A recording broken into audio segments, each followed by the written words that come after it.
स्तुते।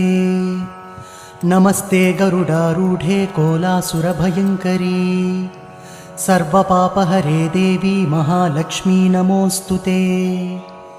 सर्वज्ञे सर्ववरदे सर्वदुष्टभयङ्करी सर्वदुःखहरे देवी महालक्ष्मी नमोऽस्तुते। सिद्धिबुद्धिप्रदे देवी भुक्तिमुक्तिप्रदायिनी मंत्रपूते सदा देवी महालक्ष्मी नमोऽस्तुते। आद्यन्तरहिते देवी आदिशक्तिमहेश्वरी योगज्ञे योगसम्भूते महालक्ष्मी नमोऽस्तुते। स्थूलसूक्ष्ममहारौद्रे महाशक्ति महोदरे महापापहरे देवी महालक्ष्मी नमोऽस्तुते। पद्मासनस्थिते देवी परब्रह्मस्वरूपिणी परमेशी जगन्मातः महालक्ष्मी नमो